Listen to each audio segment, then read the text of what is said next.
ఈ మధ్య కాలంలో వయస్సు మార్పు సందర్భమైనటువంటి ఉత్సవాలు జరుగుతున్నాయంట. అంటే 60 ఏళ్లకి షష్టి పూర్తి దగ్గర నుంచి 70 ఏళ్ళకి, 80 ఏళ్ళకి, 90 ఏళ్ళకి, 100 ఏళ్ళకి ఉత్సవాల్లాంటి.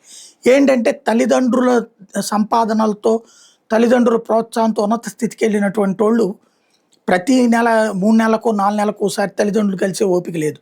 ఈ ఏడాదికోసారి కలుస్తున్నారు కాబట్టి ఇట్లాంటి ఉత్సవాలు పెట్టుకుని నడిపేటటువంటి పరిస్థితి ఎక్కువైపోతుంది. వాస్తవంగా అసలు ఎందుకు పెడతారు ఈ ఉత్సవాలు అంటే 60 ఏళ్లకి షష్టి పూర్తి. మనసు సంపాదించడం మీద నుంచి జీవితాన్ని అర్థం చేసుకోవడం వైపు వెళ్ళాల్సినటువంటి సందర్భం.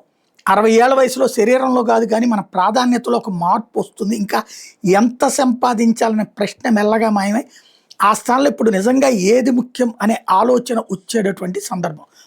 అదే సందర్భంలో 70 ఏళ్ళని భీమరథ శాంతి అంటారు. అంటే మనల్ని మనం నిరూపించుకోవడం కంటే ప్రశాంతత ఎక్కువ శక్తివంతమైంది అనిపిస్తుంది.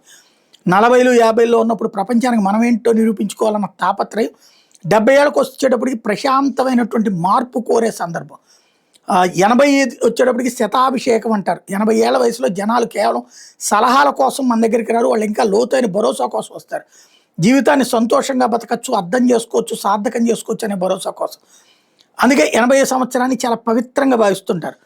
90వ సంవత్సరం నవతి అంటే అహంని నిశ్శబ్దంగా తప్పుకుంటారు. 90 ఏళ్ల వయసులో ఒక అరుదైన మార్పు ఉంటుంది. ఇతరుని సరిదిద్దాలనే ఆలోచన రాదు. మీ అభిప్రాయాలు కరెక్ట్ అని పట్టుబట్టి కూర్చోరు. దేన్ని వ్యక్తిగతంగా తీసుకోరు. అంత ఈజీగా బాధపడరు. ఇది నీరసం మూలంగా కాదు, జీవితం అప్పటికే ఎన్నో పాఠాలు నేర్పించేసింది కాబట్టి. లేకపోతే 100వ సంవత్సరాన్ని శతమానం అంటారు. జీవితం వ్యక్తిగత కథల స్థాయిని దాటిపోతుంది.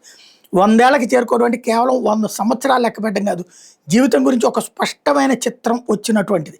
ఓవరాల్గా ఇట్లాంటి వాటిని ఇప్పుడు ఈజీగా అర్థమయ్యే భాషలో చెప్పండి. 70 ఏళ్ళు ప్రాధాన్యతలు మారుస్తే 77 ప్రశాంతత మన బలం అవుతుంది. 87 మన ఉనికి ఇతరులకు ఊరటనిస్తుంది.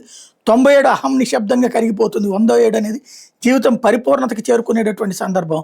ఇలాంటి ఉత్సవాలని ఇప్పుడు కొన్ని సెక్షన్స్ ఆఫ్ పీపుల్ జరుపుకుంటున్నారట.